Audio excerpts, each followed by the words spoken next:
Muito boa tarde, meus queridos irmãos em toda parte. Aqui quem está falando é Carlos Albertos, pregador e expoente da graça de Deus, assim como tantos outros no Brasil e no mundo. E nessa tarde, nós vamos levar até você uma pequena live para nos tornarmos localizados, situados com todas as informações que há e o que está ocorrendo no mundo, né? No passado, no presente e no futuro.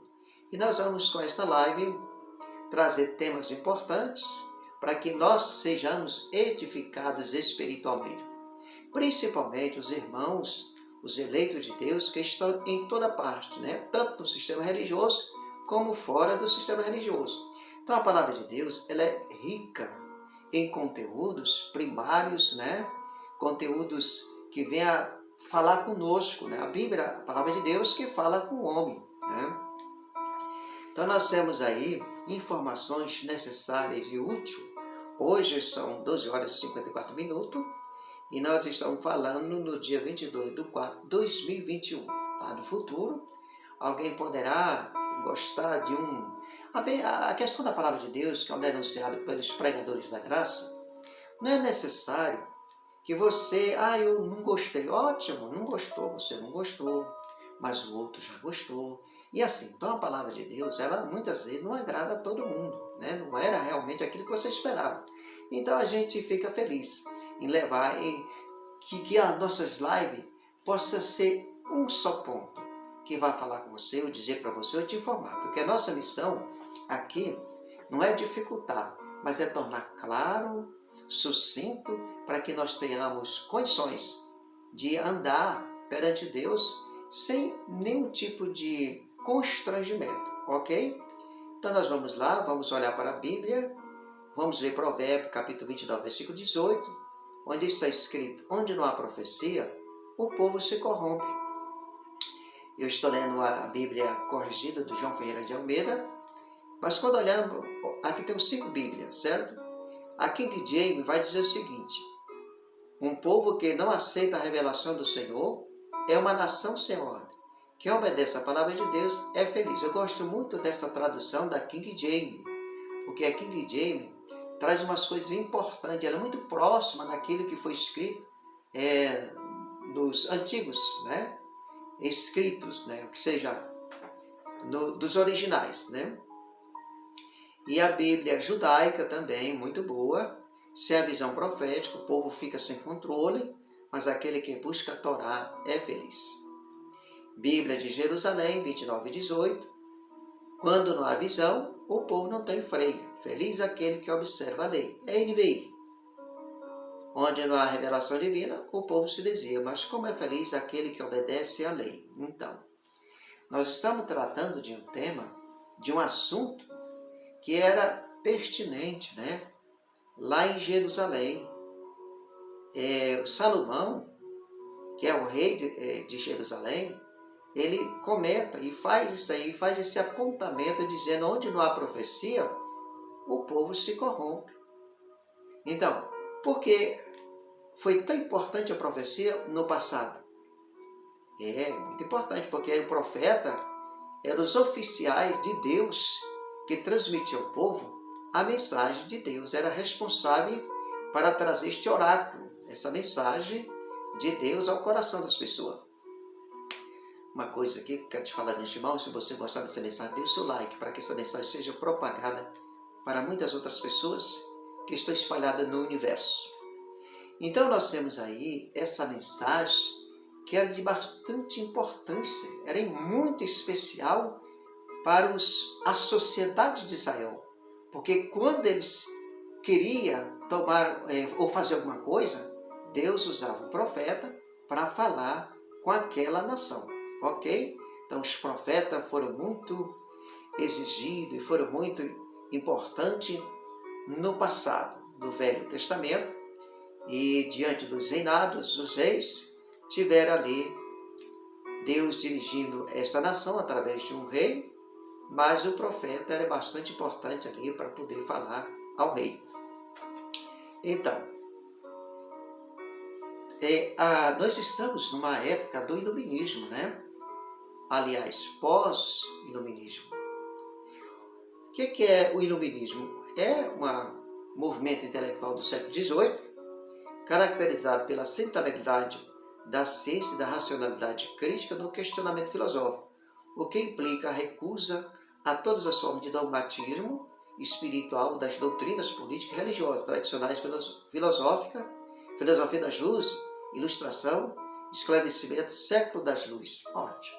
Eu coloquei a questão do iluminismo aqui para a gente facilitar o nosso acesso a todas as informações que já nos disseram e que já ouvimos e que nós temos ouvido ultimamente. Então, o iluminismo tem esse papel. Surgiu no século XVIII. Antes do século XVIII, nós tínhamos a Idade das Trevas, onde muitas pessoas eram enganadas, né? Se nós estamos sendo enganados hoje, quanto mais naquele tempo, né? Onde o material era muito escasso, quem tinha acesso às informações eram poucas pessoas. Não é como hoje que nós temos acesso a uma tecnologia completamente diferente da Idade das Trevas. Mas mesmo assim, nós também, mesmo no pós-iluminismo, nós somos enganados, né? Mesmo com a tecnologia a nosso favor, nós somos enganados. É por isso que nós temos que ter bastante coerência e cuidado, para a gente não ceder, né, a esse tipo de tentação, no sentido de nos levar ao erro, né, à obscuridade do erro. No iluminismo temos agora um olhar diferente, totalmente diferente. Antes do século XVIII, era conhecido o período das trevas. Ok. Esse primeiro ponto dessa mensagem, vamos falar onde há maus governantes, maus políticos, maus representantes, a nação não cresce e o povo se corrompe. Olha só, veja o que está escrito aqui. Não é somente a profecia que faz com que o povo venha se corromper. Não. Pelo contrário, se um governante é ruim, a nação toda vai se corromper. Se há maus representantes políticos, também o povo vai se corromper e aquela nação não vai crescer. Nós temos na sociedade de Israel bons líderes, né? Bons líderes. Tivemos vários bons líderes. Bons líderes faz a diferença. E a Bíblia diz que Moisés, Josué, Davi, Salomão, Ezequias foram bons líderes de Israel. E nessa época desses reis, o povo prosperou. Veja bem, esses bons líderes, bons políticos, representantes da nação, diz a Bíblia que este povo prosperou. E o que é prosperar? Olha, prosperar, segundo o dicionário de Aurélio, é o seguinte: é tornar-se próspero, enriquecer, desenvolver, adiantar-se, progredir. A boa administração prospera os negócios. Olha que lindo, né? A boa administração prospera os negócios. O município prosperou sob a sua administração. Que lindo, que maravilha, né? Então aqui, o que é prosperar? É isso, ele faz as colocações e diz que o município prosperou sob a sua administração. O reino, o país prosperou por causa da boa administração. Progredir, melhorar de condição, ocasionar crescimento ou melhoria em um país. Um país prosperou no último ano. Olha só que lindo. O país prosperou no último ano. Significa que o PIB desse país melhorou, né? Melhorou de tal modo que o povo veio a prosperar. Então veja bem, onde há maus governantes, maus políticos, maus representantes, a nação não cresce e o povo se corrompe. Não é só profecia lá de provérbio, mas em todo o tempo, onde há maus governantes, maus políticos, maus representantes, a nação não cresce e o povo se corrompe. Ok. Maus líderes de Israel fez o povo fracassar. Veja bem, o rei Acabe, Manassés, Saul e tantos outros, houve nessa data desses homens do rei Acabe, de Manassés, de Saul e tantos outros, houve decadência em Israel, em todas as áreas, na política, na sociedade, na área da agricultura, na parte bélica, um caos social, né? Político e religioso, era um caos. Tá? Quando um rei mau assume, quando um líder mau assume, ocorre uma decadência moral, decadência espiritual, decadência política, enfim, é uma degradação completa, certo? A nação não vai prosperar, a nação ela decai, há uma decadência em tudo e o povo fica fracassado numa situação muito terrível. Meu amado e querido irmão, e o que é corromper? Corromper, segundo o dicionário, é a deterioração, decomposição física de algo, putrefação, veja só o que diz o dicionário, modificação, adulteração das características originais de algo, de um texto, por exemplo, depravação de hábito, costume, etc., devassidão, ato ou efeito de subornar uma das pessoas em causa própria ou alheia, né? Então aí está o significado de corrupção, de corromper, né?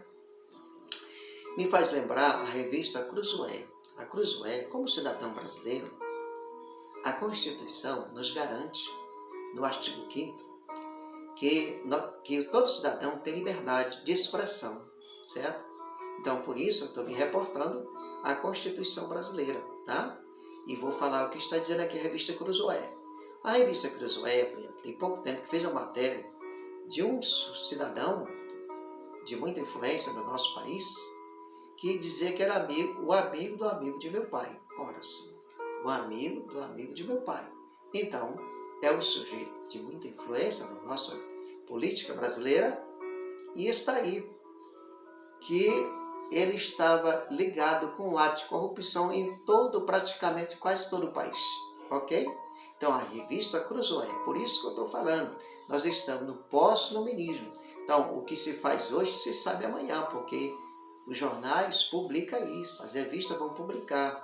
Então, meu amado e querido irmão, é o seguinte, para que você não fique somente com a matéria bíblica que produz muito resultado, lógico, ela é a referência especial, a fonte inesgotável do grande amor de Deus, mas nós temos os acessórios. Os acessórios são informações bilaterais. A revista é uma delas, os jornais que circulam pelo mundo, né? Então é necessário que nós venhamos examinar, além da Bíblia, examinar também esse material como cidadão, para você ficar bem informado de toda a situação que está ocorrendo no seu país, certo? E serve de referência para que nós possamos, né, fazer algo, ou no mínimo, estar sabendo do que vai acontecer. Muito bem. Que geração é esta? Pergunto eu, que geração é esta? O Brasil está bem representado ou mal representado?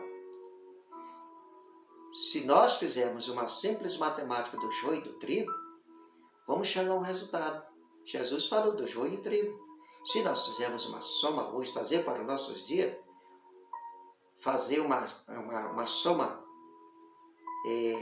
do joio e do trigo, ou uma diminuição, nós vamos encontrar mais joio do que trigo, né? Representantes ruins que o povo colocou no Congresso Nacional para trabalhar em prol do povo,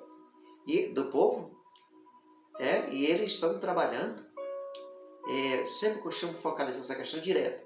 Será que a Câmara representa o povo ou seus interesses particulares? A Câmara dos Deputados. Na verdade, todo esse pessoal, esses 513 deputados federais, eles foram colocados lá como representante do povo. Você o elegeu para que ele estivesse lá, para ele cuidar da pasta pública. Ele não é dono lá do Congresso Nacional, não, muito pelo contrário. Ele é um agente temporário que vai cuidar dos interesses da nação, que vai cuidar dos interesses daquilo que é público, daquilo que é do povo. Então, eu fico analisando, pensando e verificando que tem muitos deputados que estão lá cuidando dos seus próprios interesses e não do interesse daquilo que é público, da coisa pública, né? Então fica aí essa indignação em relação à questão do nosso país. Quando nós falamos a respeito do país, do nosso país aqui, tratamos onde houve a profecia lá no passado, quando na gestão da administração do político Salomão, hoje nós observamos Israel é uma potência mundial. Israel é considerado um país de primeiro mundo, certo? De primeiro mundo e com um deserto muito grande, né? E imagina, o Brasil, um país enorme, com uma Amazônia legal, com a Amazônia inteiro, Mato Grosso, o Pará, todo cheio de mata, mas a nossa riqueza está saindo devagarzinho, e quando a nossa riqueza é arrancada ou retirada, ela não volta mais, certo? Então a corrupção no Brasil chegou ao limite. Em plena pandemia, eles são capazes de roubar ou furtar. Desvio de verbas públicas, né? Então nós estamos observando em plena pandemia, né? O político é capaz de fazer isso. Eu não votei nesse político, eu tenho certeza que você, como cidadão brasileiro, não votou nesse político. Nós votamos num sujeito capaz, né? Nós olhamos para ele, nós sem merece meu voto, para que ele possa administrar bem a res pública, a coisa pública. Mas o que nós estamos observando acima de tudo isso, é os seus interesses. Roubar não foi, porque roubar é preciso estar errado. A informação não é roubo, porque roubo é necessário, só caracteriza roubo quando o sujeito usa da violência, de armas brancas, armas, né, oficializadas. Então, usou a arma, aí é considerado roubo. O furto talvez seja mais para o furto, mas também furto. Não, furto é coisa da minoria, certo? Desvio de verbas públicas, sim, desvio de verbas públicas, certo? É o nome mais atuante, são desvios de verbas públicas, né? Essas pessoas, os políticos que cometerem tal aberração, eles irão pagar perante a justiça brasileira, né? Aí o Tribunal de Justiça vai fazer com que essas pessoas sejam responsáveis, caçá-los, né? No mínimo, tinha que retirá-los, né, da pasta pública, excluir do quadro de deputado ou excluir do quadro de senadores. Tá? Aí quando nós observamos a questão, falando da Câmara do Senado Federal, nós observamos também que as instituições estaduais também copiam o que está realmente acontecendo em Brasília, né? E depois os estados também cometem os mesmos erros, os deputados estaduais. Aí vem os municípios também, com os vereadores, né? Com a sua lei orgânica, cometer as aberrações do desvio do patrimônio público. Então, nós temos que policiar esses cidadãos que foram eleitos pelo povo. Colocamos eles lá para eles fazerem o melhor, para eles serem um exemplo para a nação, um espelho dessa nação, né? Não é à toa, quando o cara se corrompeu lá no passado, lá em Gênesis, quando Adão se corrompeu, o próprio Deus disse para ele, maldita é a terra por tua causa. Olha aí que coisa forte, maldito é a terra por tua causa. Veja só, meu querido, se esse nosso país andar dessa forma, do jeito que está, maldito é a terra brasileira por tua causa, deputado, senador, ministro, representantes políticos de todas as áreas, direta e indireta. Se vocês cometerem tal aberração, não parar, certo? Vocês vão também amaldiçoar esta nação. Maldita é a terra por tua causa, por causa da corrupção. Aí está, olha só o que está acontecendo no nosso país. Enquanto isso, o Senado, que representa os estados brasileiros, né, estão preocupados pelos interesses dos seus estados. Muito importante. O Senado é muito brilhante nesse aspecto, né? Mas se a riqueza ela está deteriorando, se o PIB está fraco, como é que nós vamos fazer? O povo está fadado do crescimento dos impostos, né? Enquanto isso, nós temos os impostos estaduais, né? Os senadores vão trabalhar em cima do ICMS, do IPVA, do ITCMD, os 3 impostos estaduais, para saber como é que eles se comportam, como é que vai arrecadar, para poder trazer um fluxo de caixa positivo para o Estado brasileiro, para os seus estados. E nós temos aí os impostos municipais, os 3 municipais, IPTU, ISS, TBI, e Brasília. Brasília tem atribuições cumulativas, né? Tanto os impostos estaduais como os municipais, cabe a eles, são 6 impostos. E nós temos 7 impostos da União, né? II, IE, IPI, IOF, IR, ITR, IGF, né? Ótimo. Meus queridos e amados irmãos, esses acessórios que eu estou colocando aqui é para que nós, brasileiros, cidadãos brasileiros, enquanto aqui estivermos, nós temos que olhar atentamente para esses questionamentos, o que está ocorrendo em Brasília, certo? Todo dia acontece alguma coisa lá em Brasília, novas leis, novas medidas, medida provisória, enfim, vai. E nós temos esses impostos aí, que eles já estão presentes em toda a carga tributária, esses impostos da União. Mas tem um imposto desse que me chama a atenção, que é o IGF, Imposto sobre Grandes Fortunas, tá? Desde 1988, que lá está o IGF. Mas o IGF, ele resolveria toda a carga, todo o problema da situação nesse momento de nosso país. Imposto sobre Grandes Fortunas, né? Em vez de você dar os 10% do dízimo lá que você dá para a sua igreja, seria cobrado taxativamente 10% sobre imposto de grandes fortunas, sobre os grandes empresários, né? Do rico desse país, cobrava-se 10% deles, né? E para aprovar o IGF, nós precisamos de lei complementar, certo? É mais fácil do que a emenda constitucional do artigo 60. Muito mais fácil, certo? Para apresentar. Mas só que o IGF, ninguém fala sobre ele, está camuflado, ninguém toca nele, nem um deputado, nem um senador, nunca vi. Dizer, vamos aprovar 10%, meu querido, para resolver o problema de nosso país.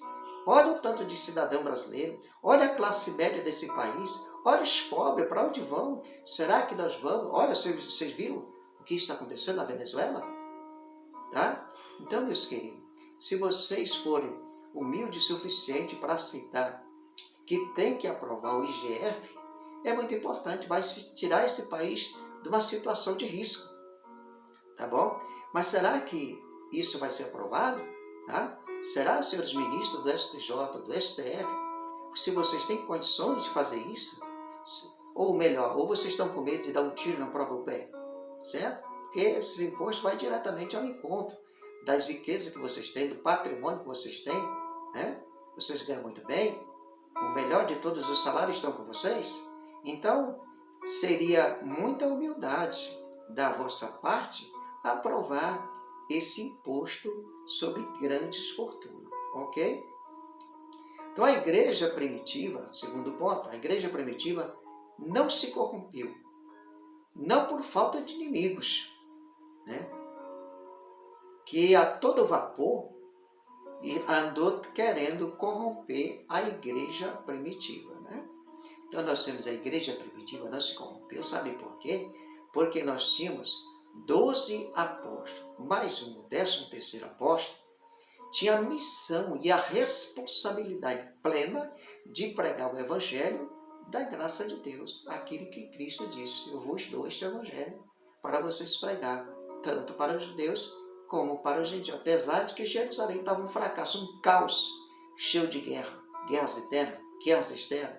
Roma estava matando muitos filhos de Israel, mas tudo aquilo ocorreu no ano 70, certo? Então Paulo tinha a missão e a responsabilidade de anunciar o evangelho e de não permitir que o inimigo, né, que viesse atacar de forma a exterminar com um grupo de cristãos que estava ali para trazer as boas novas do evangelho, tá?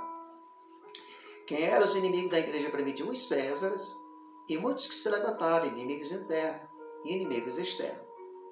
Disse Paulo, combati o bom combate, acabei a carreira, e guardei a fé. Combati o bom combate, acabei a carreira e guardei a fé. Senhores políticos, deputados, senadores, deputado estadual, deputado federal, vereadores, ministro do STF, do STJ, será que vocês tinham a condição de dizer: combati o bom combate, acabei a carreira e guardei a minha fé, certo? Não foi preciso eu usar outro artifício para que eu viesse a ficar rico. Você já é rico, querido. E lembre que você é rico e é um passageiro. Você não vai permanecer aqui para sempre, não. Suas epístolas tinham poder, sustentação divina, né?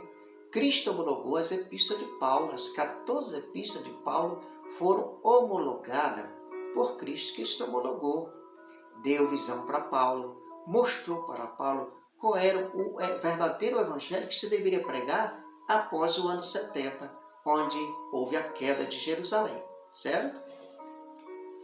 Então, Paulo esteve no palácio, olha só, Paulo esteve no palácio do rei Agripa e discorreu as escrituras sagradas, de modo que o rei Agripa disse: Paulo, as tuas muitas letras te fazem delirar.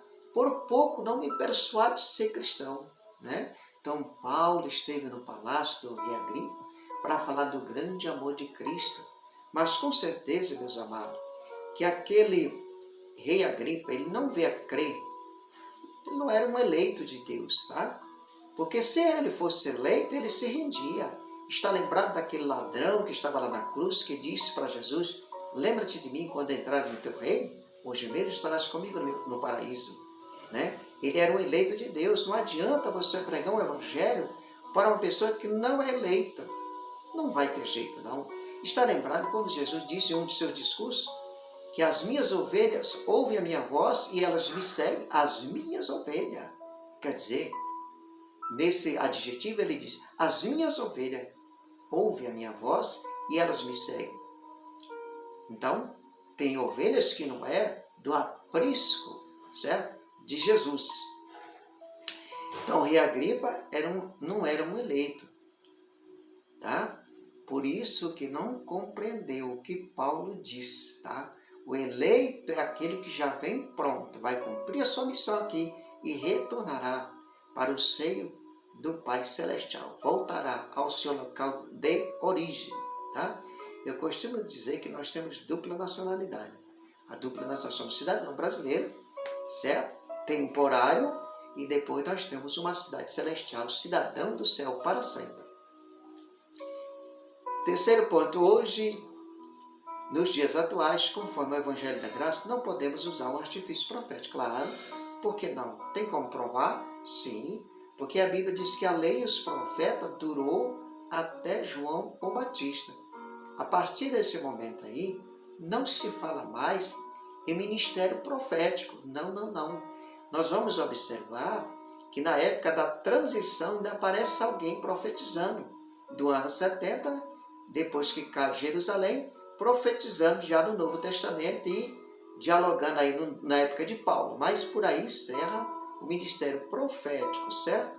O ministério profético e se encerra com João o Batista. Mas quando se fala em ministério profético, nós observamos que as igrejas gostam muito disso. As igrejas falam, o sistema religioso gosta muito de dar ênfase a essa questão dos proféticos. E existem pessoas lá na igreja, quando ele não é pastor, ele é profeta. E geralmente tem pastor que é profeta também. E aí vem aquela balbúrdia de informações que nada vem do céu, tudo vem mesmo da carne, né? Então faz o pessoal crer em coisas que não viu, que não vai acontecer, uma série de confusão que causa. E a Bíblia diz que Deus não é Deus de confusão, tá? As informações que vêm para a minha vida, a sua vida, são limpas e claras. Ela não é para fazer confusão, certo? Então vocês pregam, tá? A lei dos profetas durou até João. Para o sistema religioso, eles pregam a lei e profetizam. O sistema religioso prega a lei e profetiza. Nada mudou. Todo cerimonial é da lei, não da graça. Está vendo aí? Todo cerimonial que as igrejas, as instituições religiosas pregam é um cerimonial que é da lei e não da graça, certo? A graça é livre. A graça não tem esse negócio de cerimonial, coisa nenhuma. Então vocês pregam uma graça que não existe. Isso é verdade. Vocês pregam uma graça que não existe. Formalmente é graça, mas materialmente é lei. Então, quando vocês pregam a questão do dízimo, é da lei ou graça? Da lei. Tem nada a ver com a questão da graça. A Páscoa é do judaísmo ou da graça? Do judaísmo. Então vocês estão pregando a lei. A busca do Deus infinito. Você reúne para buscar a Deus. E a Bíblia diz que Deus não habita em templos. Mas se Deus não habita em templos, o que vocês estão buscando aí no vazio? Nada. Absolutamente nada. Nós somos o templo do Espírito Santo e a garantia está aí. Que nós somos templo do Espírito Santo enquanto estivermos aqui.